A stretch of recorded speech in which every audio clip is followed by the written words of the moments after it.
You ready? Hey, I'm Eric from Schwarttzy.com, and the whole point of this video is to show off the prototype second gen rock sliders. But really calling them rock sliders isn't exactly true anymore. They're more of actually skid plates. Ever since I've been producing the 3/8 inch skid plates out of aluminum, it's changed the game. I really look at it differently now. Rock sliders seem antiquated in the idea of the design. Really, there's a better way to do it. Basically, we can eliminate almost all the welding, make it modular so the parts are replaceable, have only one powder coated part. We no longer have to worry about rusting and stuff like that. You damage it, the whole thing isn't screwed up, you can just order that part from me. So let's go over it. I'm actually sitting on the original ones, and then actually to combine with that, the real reason all this is happening is it's difficult to ship 84-pound rock sliders, which I'm sitting on the original right now. So this is the original. Yeah, so the whole point is basically the difference in price going with 3/8 inch aluminum as a skid plate, 1/8 inch wrap for step plate, and then 3/8 inch bent ribs with 3/8 inch steel brackets that brought to the frame rail. We can eliminate all the costs. Like basically it's over $400 to ship 2 of these, so your left and right side. This, I think I can combine all of it into one box, all the big parts, and then I can get away with 1, maybe 2 flat plate large boxes. The cool part, the flat plate large boxes, I don't care about shipping weight, because if it fits, it ships. Let's use that to our advantage. And then the other one would just fit basically both rock sliders in the same smaller box than just this guy alone can fit in, significantly reducing the cost with an overall better product. So again, this is a prototype, it's not the full length. The reason it's not the full length is, well, it's for measuring, and that's about it. So there's actually a few things I want to change. So if you follow my finger along this line right here, basically I want to raise this up like 0.35, so a little bit less than 3/8 of an inch, and then have it kind of dive down underneath so that matches this, because this actually isn't level, it actually rotates up just a smidge. And then also, let me spin the camera around here. So this isn't the most aesthetically pleasing for me. One second, grabbing my tool. I don't like how this dives into the center. I want to move it all forward, and then if you give me a second here, let's show you what it looks like. Basically, excuse me, there we go. So it'll look like this. Yeah, there we go. I think that'll be much more aesthetically pleasing. Then another thing, this gap is bigger than I thought it was on the CAD file. I mean, I can measure it out, but it didn't seem as big. I'm gonna actually close this up a little bit. I don't think there's anything I can do right there, but I can close up this one and the one underneath for my welder, so that's an easier weld. Yeah, and then on top of that, we went with the strongest aluminum we can get away with. So right now you're looking at a cutout, basically. Well, it is. So here's the skid plate.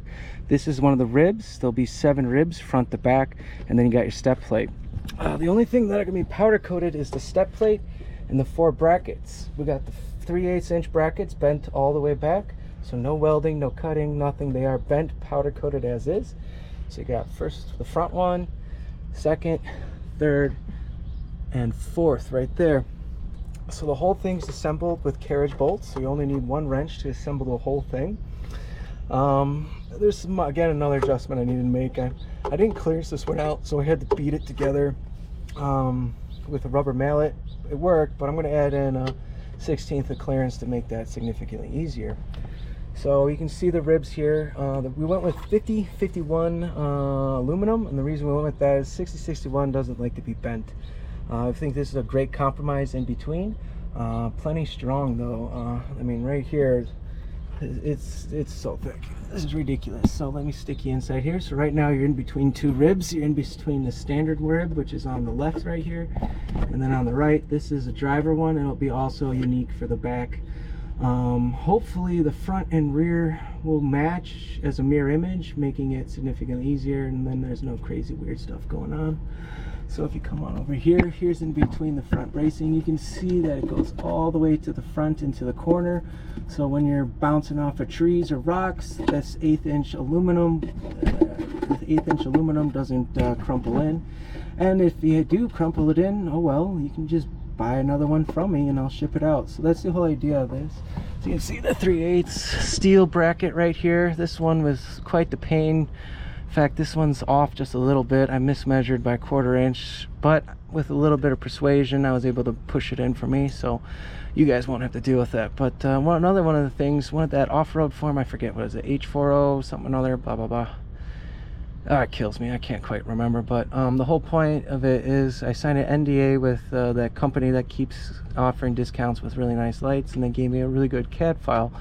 So eventually I'm going to have a nice piece of aluminum. I haven't decided if I'm going to make it like rock slider strength strong or just do 1/8 inch and deal with it, because the brackets would be insignificantly cheap if I only went with 1/8 inch. But anyways, basically between all 4 brackets being the steel portion, and then these are ribs, and then this was the skid plate, and then this is a step plate that wraps around. Basically the light would be bolted in right here, and then you'd have 4 lights running down the length of your Hummer.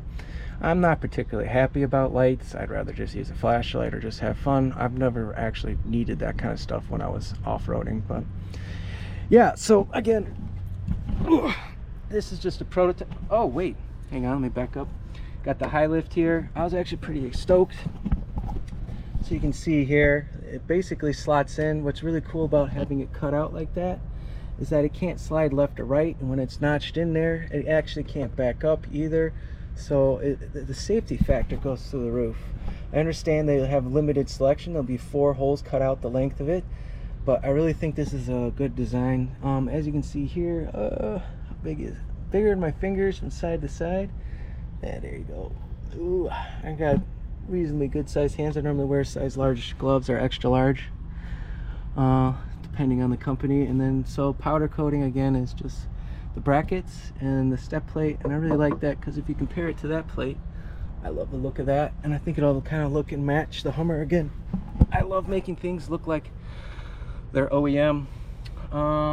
Yeah, this is just a prototype, so if you have any comments or suggestions, I'm up for it. But yeah, overall this design is to reduce the overall cost, well, of shipping, and put that cost into the designing of the part, and then making a part that's basically good forever in a sense. Like if one of those brackets rusts out or you mangle it, you'll be able to just buy just that bracket from me instead of needing a whole new rock slider and this sort. So anyways, have some fun, take that Hummer off-road, get her muddy, and it's not off-roading until something breaks. Thanks for watching.